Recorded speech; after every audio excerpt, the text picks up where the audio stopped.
Pabani aboti ne yomaye akukufate Yesu asaba kila Yesu zoko gange paila ye akukufate. Shalom, shalom, peuple élu de l'Éternel. Que le Seigneur Dieu Tout-Puissant vous accorde la paix, la joie et partout où vous me suivez. C'est votre humble serviteur, votre habitué, le pasteur Albert Kisala de l'église Siloé.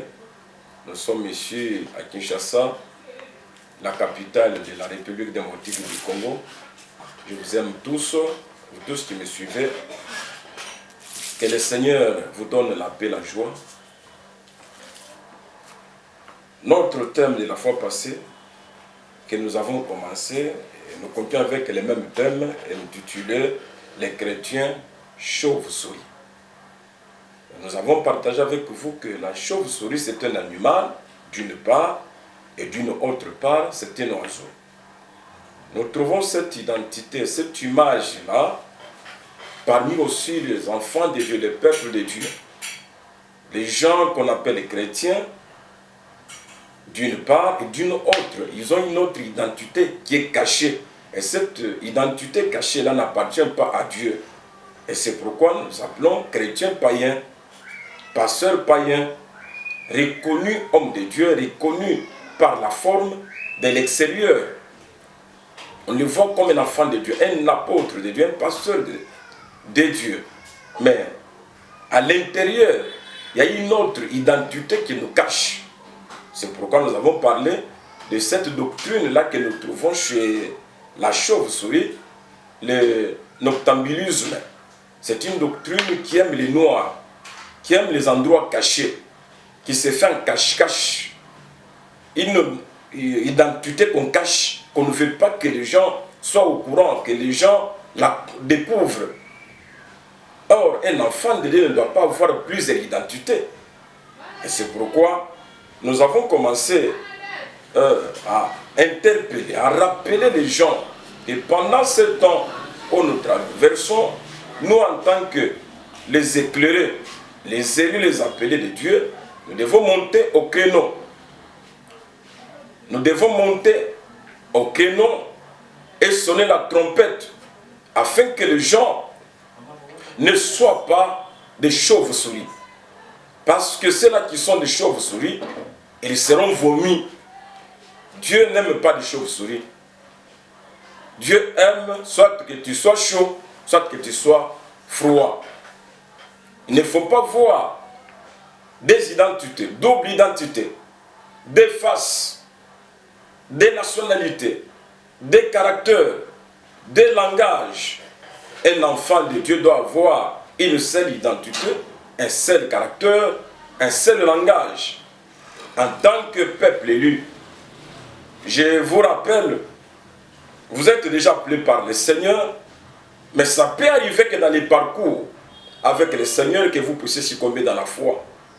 Et c'est pourquoi je monte dans cette émission qu'on appelle la trompette, pour vous réveiller, vous rappeler que vous devez revenir à l'ordre, vous devez revenir à l'ordre, vous devez abandonner.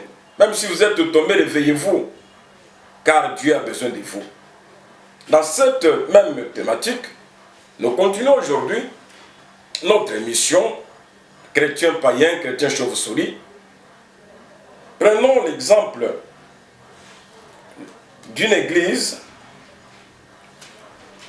pas une, c'est plusieurs églises, parce que lorsque nous lisons l'Apocalypse chapitre 2, on dit c'est les lettres qui sont adressées aux 7 églises d'Asie. Donc, prenons la première église, qu'on appelle l'église d'Éphèse. Donc, cette prédication, ou bien ce message, ne s'adresse pas aux païens. C'est un message adressé à l'église, mais d'Éphèse. Remplacez l'église d'Éphèse par le nom de votre église. Donc, ce message ici vous concerne. Ça concerne les humanistes, ça concerne les catholiques, ça concerne les musulmans, ça concerne l'armée du salut, ça concerne les églises de réveil, ça vous concerne, vous tous qui me suivez. Cet évangile n'est pas seulement adressé à ceux de mon église, Mais je suis hors les murs. Je m'adresse dans l'église universelle. Je ne suis pas dans les 4000. Je m'adresse à tout enfant de Dieu partout qui se trouve dans le monde. Ici, c'est Dieu qui se révélait à Jean pendant que Jean était dans l'île de Patmos, avec les yeux bien crevés.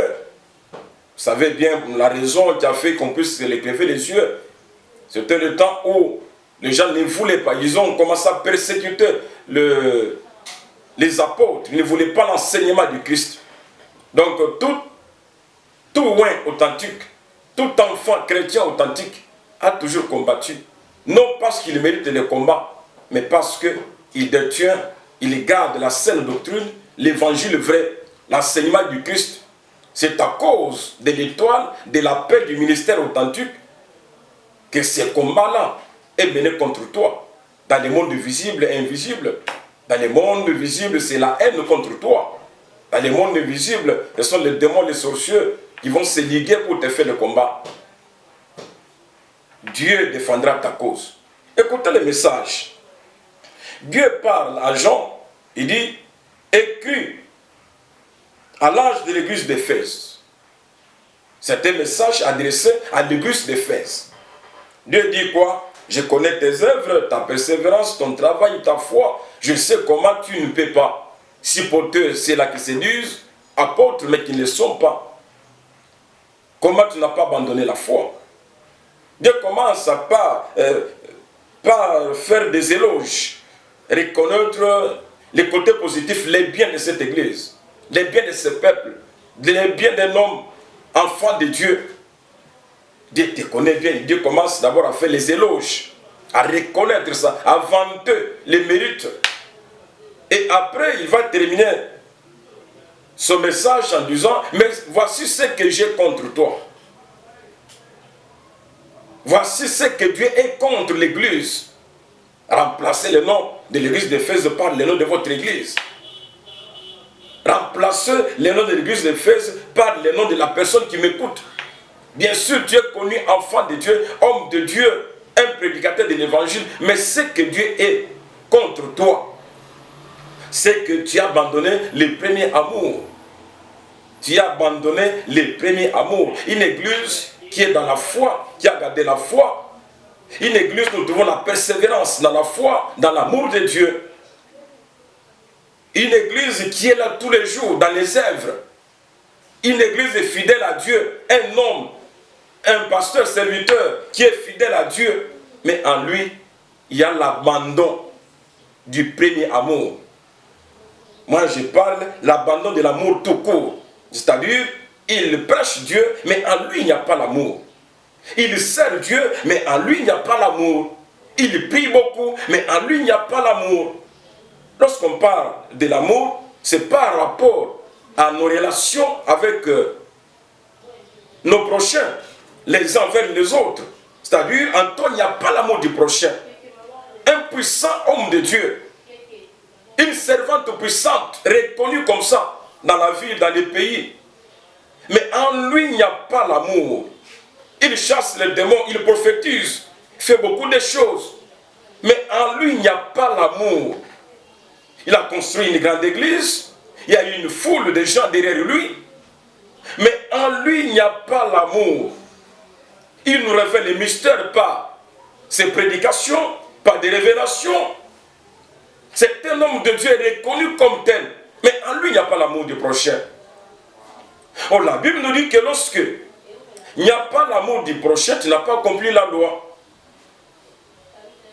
Donc, la prophétie, la prédication, les chansons n'est pas le thermomètre pour connaître que tu es un enfant de Dieu ou pas. Pour connaître que tu es un enfant de la mesure, c'est nos relations avec les prochains. La mesure, le thermomètre, c'est la foi. Dieu doit trouver la foi en toi. Si tu n'aimes pas ton prochain, peu importe tes prédications, peu importe tout ce que tu fais au nom du Seigneur, si en toi il n'y a pas l'amour du prochain, tu es une chauve-souris. C'est pourquoi lorsque vous continuez, on dit que répands-toi. Un prédicateur puissant, un homme de miracle, mais on lui dit répands-toi. Sinon, là où tu es tombé, sinon Dieu viendra pour ôter les chandelles qui restent en vous. Donc, celui qui n'a pas l'amour du prochain, il n'est pas debout dans la foi. En esprit, il n'est pas debout. C'est un homme tombé dans la foi devant Dieu. Il n'est pas debout parce qu'il n'y a pas l'amour du prochain en lui. Lorsqu'on parle de l'amour, on voit les biens que tu fais, que tu souhaites que les gens fassent pour vous. Fais-les aussi de même envers les autres, mais pour les autres. Ce que tu évites, ce que tu ne peux pas aimer bien accepter que les gens les fassent pour toi, ne les fais pas aussi non plus pour les autres. Un homme puissant, un homme de miracles, un homme de prophétie, un homme de vision. Mais il est tombé parce qu'en lui, il n'y a pas l'amour du prochain. Si nous voulons voir les histoires, bien nous voulons entrer là-dedans, lorsqu'on parle de l'amour, l'amour uni. Nous devons trouver l'unité dans la personne qui prêche l'évangile. On ne parle pas de division, mais l'unité. Là, je m'adresse à nos aînés dans la foi. Je m'adresse aux collègues amis dans la foi, bien à l'œuvre de Dieu. Christ a dit, soyez un, comme moi et mon Père nous sommes un. Même le monde reconnaîtra que vous êtes des deux si nous sommes unis. Mais regardez aujourd'hui, parmi les hommes de Dieu, il n'y a que des divisions. Il n'y a que des divisions. Il n'y a que des séparations.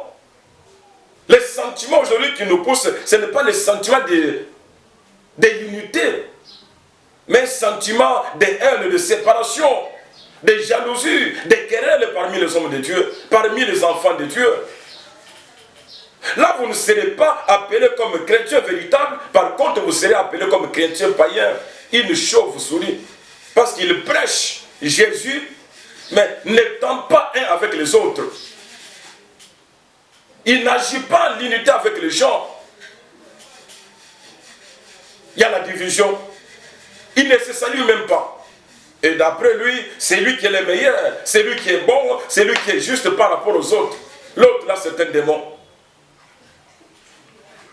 Mais l'évangile que nous prêchons aujourd'hui a des sérieux problèmes. Pourquoi? Parce que les gens ont abandonné l'unité. Ils ne veulent plus encore chercher l'unité. Nous devons agir, marcher dans l'unité, mais dans la diversité. Accepter les autres comme tels. Vous savez bien que dans un corps, il y a plusieurs membres.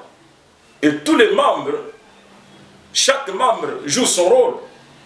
Et c'est comme ça aussi dans les ministères, dans l'appel, dans l'œuvre du Seigneur. Tout le monde ne doit pas se comporter comme toi, agir comme toi, opérer comme toi. Il y a plusieurs opérations, mais par le même esprit. Nous devons nous unir. Évitons la division, évitons la séparation, évitons la haine. En tant que peuple élu de Dieu, en tant que les enfants de Dieu, ne soyons pas des chauves-souris. Ne soyez pas des chrétiens païens. Ne soyez pas des serviteurs païens. Ne soyez pas des mamans pasteurs païens. Ne soyez pas des mamans présidentes païens. Ne soyez pas des chauves-souris. Cette église d'Éphèse, c'est un message adressé au peuple de Dieu. Une église en train de servir Christ, qui est tous les jours dans la foi. Mais on retrouve dans cette église-là quelque chose qui ne plaît pas à Dieu, l'abandon de l'amour. Nous devons chercher l'unité. Cherchons l'unité. Nous devons nous unir. Unissons-nous. Cherchez celui qui t'a fait du mal, veuillez le chercher. Cherchez celui qui t'a blessé là. Pardonnez. Revenons à l'unité. Pardonnons-nous les uns envers les autres. J'ai toujours dit, pardonnons-nous vivants, aimons-nous vivants. N'attendez pas que la personne puisse quitter, puisse mourir et après que tu cherches l'unité avec lui. Dans l'amour, il y a la paix. Celui qui prêche l'évangile doit chercher à faire la paix avec tous, sans laquelle personne ne verra pas Dieu. Aujourd'hui, nous avons la Bible entre nos mains, mais nous avons abandonné la paix avec tous. C'est étonnant des fois, mais les hommes diraient qu'il se passe comme ça sans pour autant se saluer. Pourquoi? Parce que tel a fait ceci, tel a dit ceci, pourquoi il a fait ceci, et c'est pourquoi je l'ai évité. Il va chercher un verset dans la Bible qui dit que si tu vois un œil qui veut t'amener vers le mal, mieux vaut l'enlever. Si ce bras-là veut t'amener vers le mal, il faut le couper d'après lui. Non, unissons-nous et cherchons la paix avec tous. Dans l'amour, il y a aussi la compassion. Vous savez l'histoire d'un homme qui tomba entre les mains des brigands dans un chemin. Les brigands l'ont tabassé et il est resté sur la terre, dans les comas. Et dans le même chemin où la personne tabassée par les brigands s'est trouvée sur la terre, il y a un lévite, un serviteur, un évangéliste.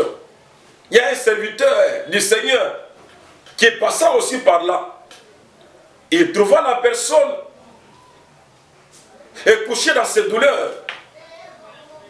La Bible nous dit, le lévite le sauta. Et après, c'est un sacrificateur,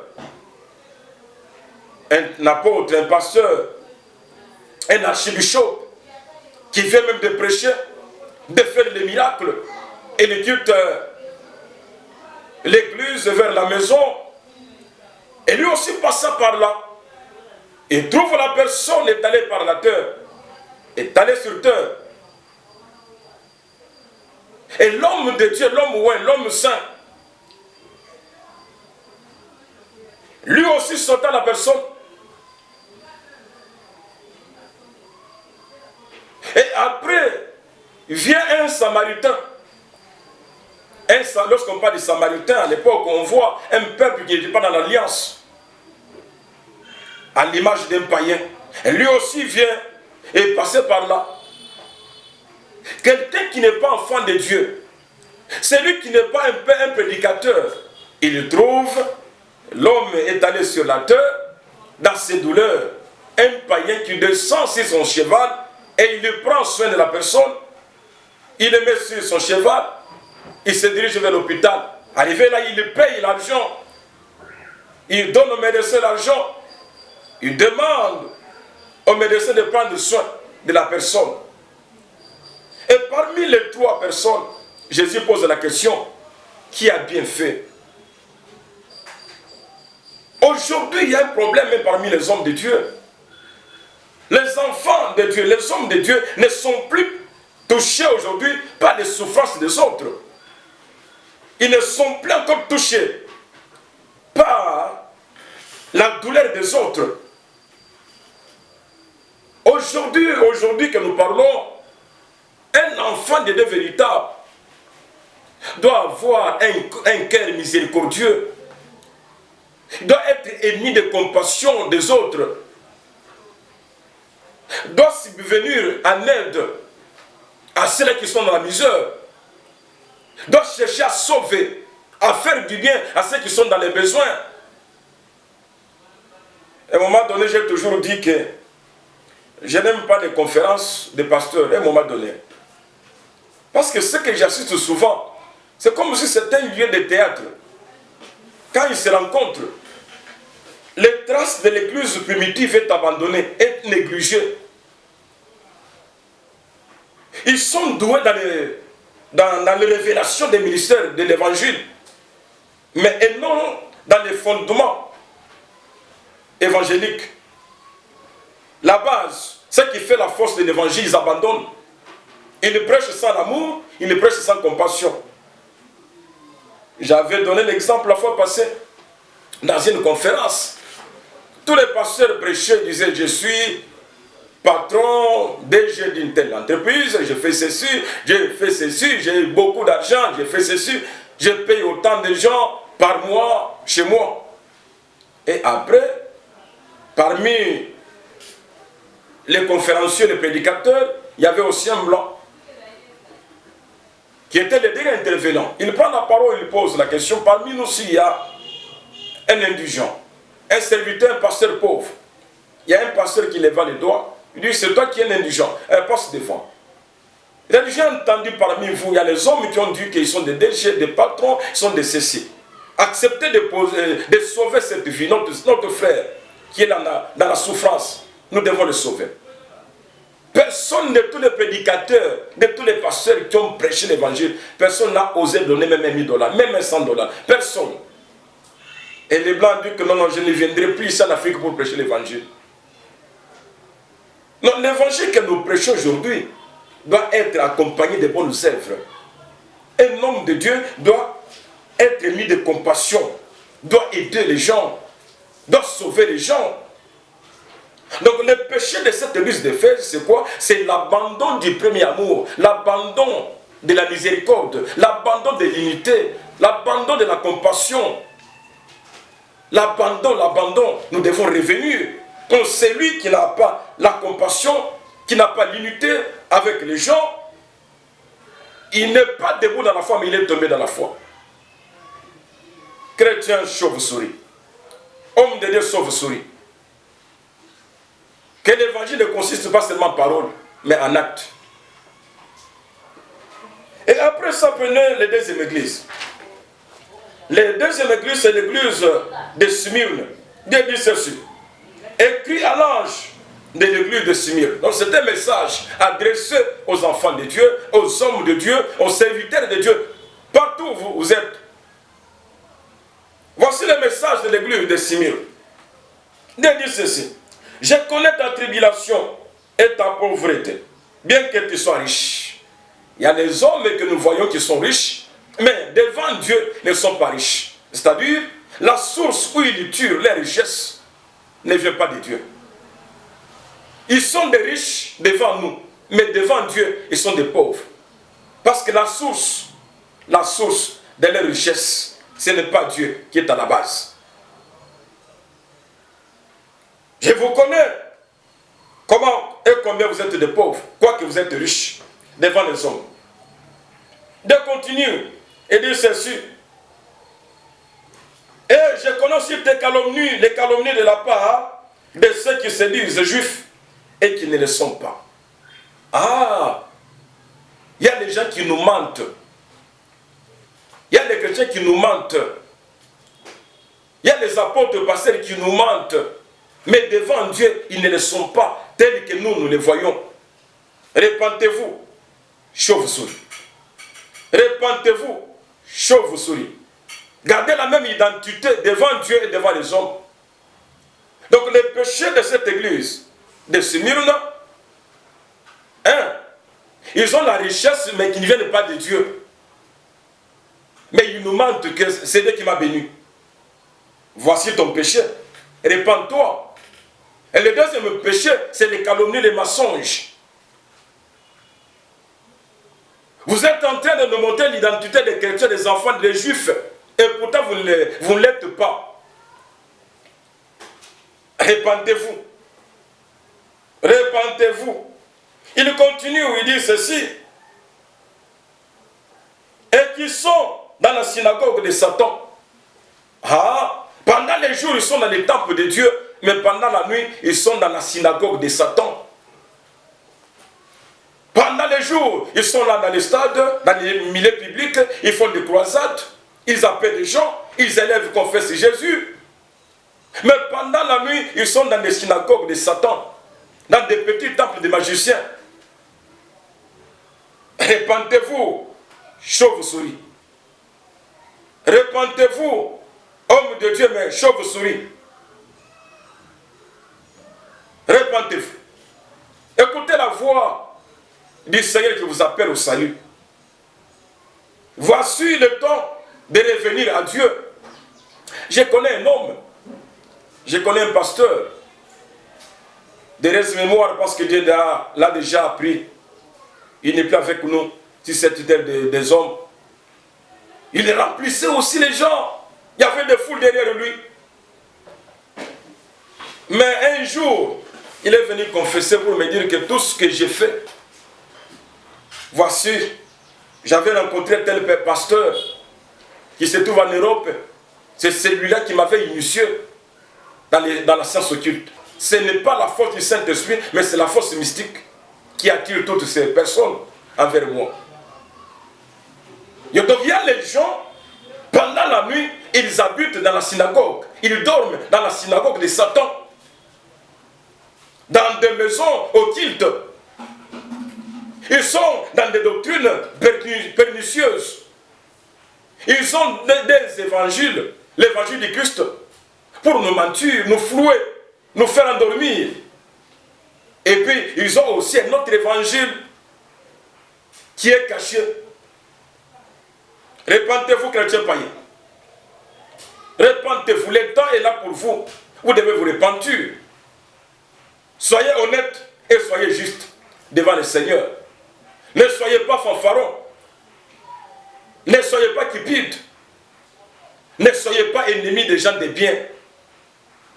Tous ces messages, Dieu s'adresse à l'Église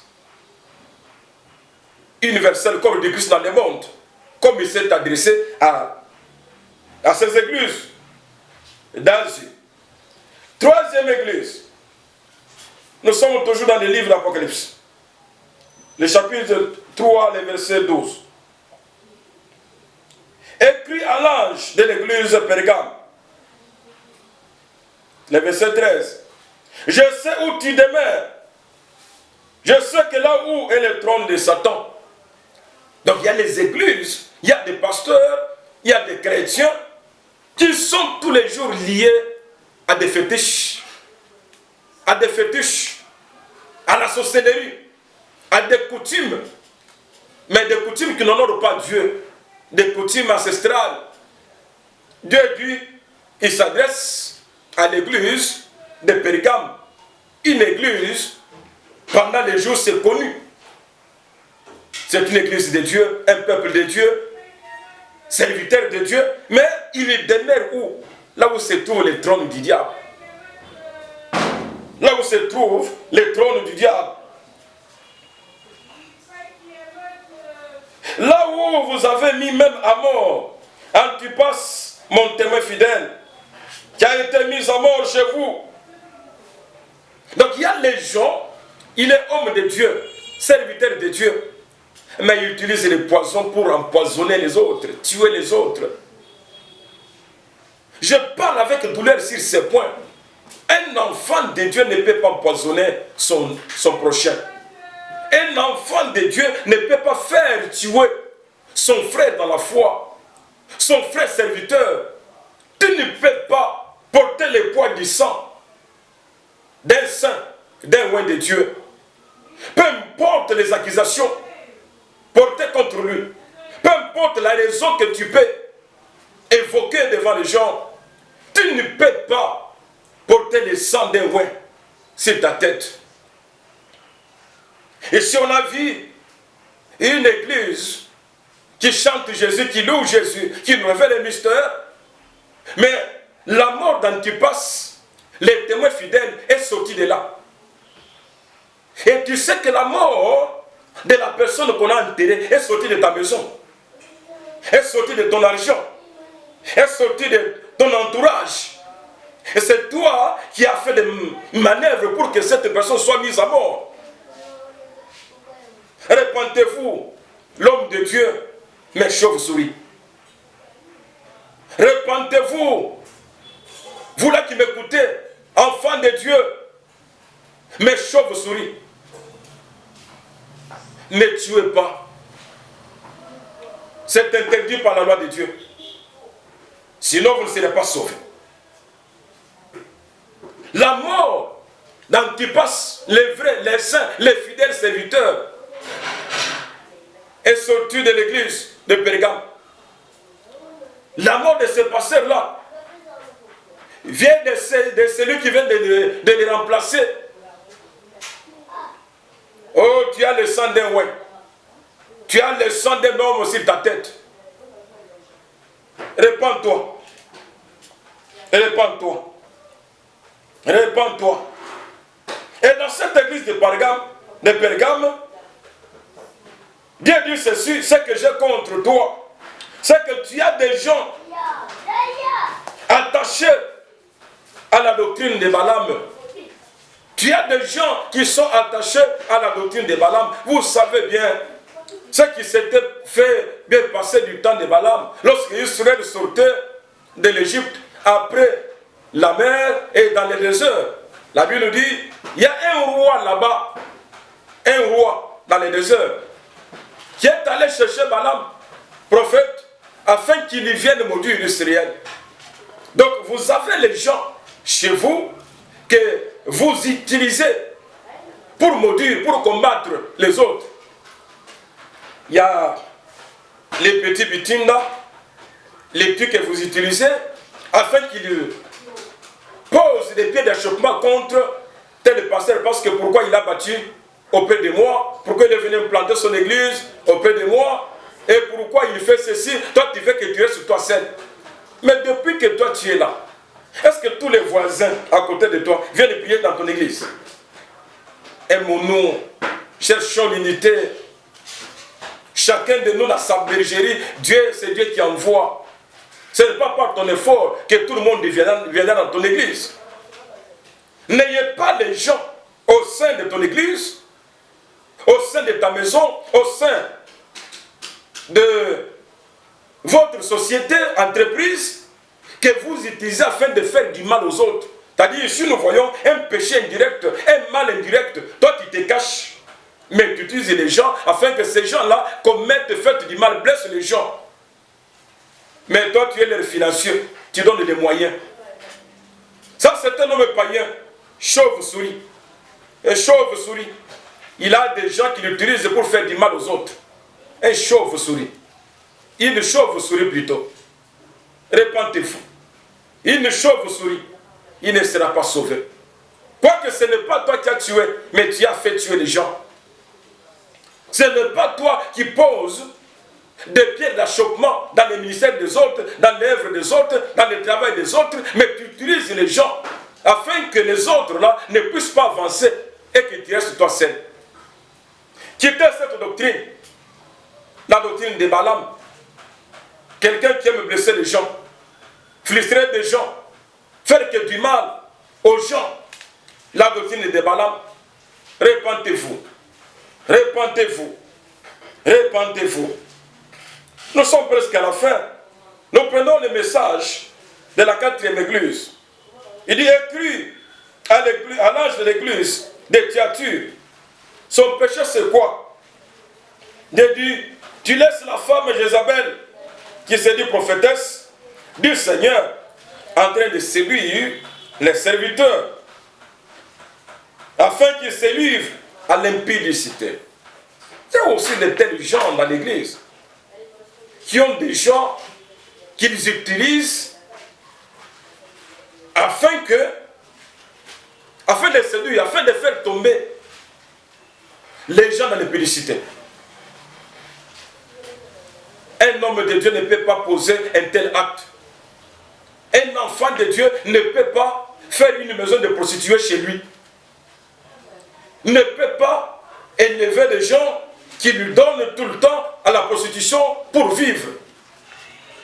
Tu ne peux pas faire un tel acte. C'est interdit par la parole de Dieu. Chrétien païen, pasteur païen. Donc, cet argent est impur. Cette source, c'est une source de l'impureté. Cette source de votre financement, de votre richesse est tellement obscure. Répentez-vous. Répentez-vous. Répentez-vous. Voici le message de ce matin que nous avons voulu partager avec vous, peuple d'Élohim, partout où vous m'avez suivi. Je monte tout le temps au créneau dans cette émission qu'on appelle la trompette pour réveiller votre conscience. Ne soyez pas des serviteurs païens.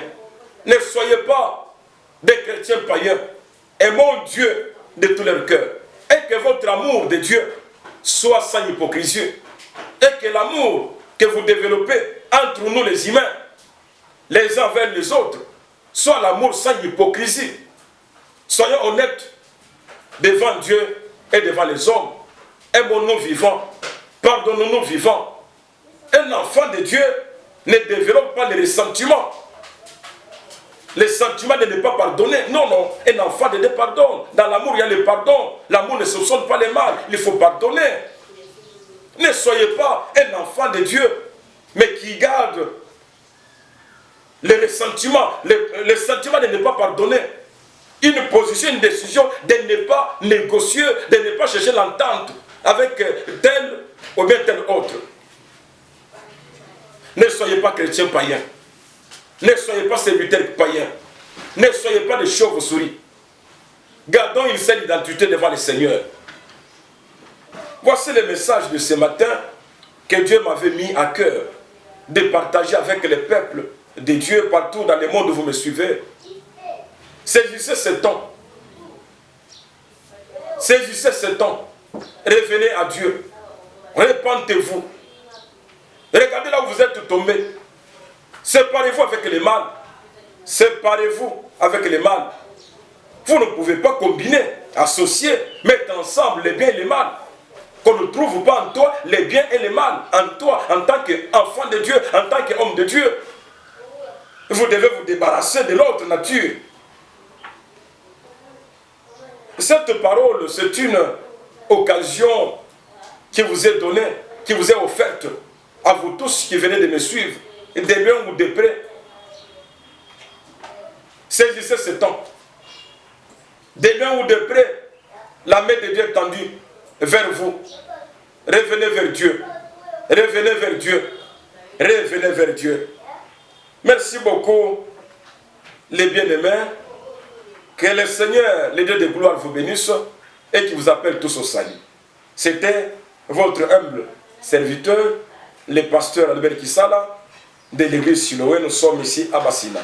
Quartier Boba, sur l'avenue Ngapani numéro 3. Si vous arrivez au niveau du saut des moutons, du marché de la Liberté, vous prenez cette direction de l'hôpital Roi Baudouin, ce n'est pas loin, vous allez arriver là. Et mon numéro c'est 090 13 15 255. Merci beaucoup, que le Seigneur vous bénisse tous.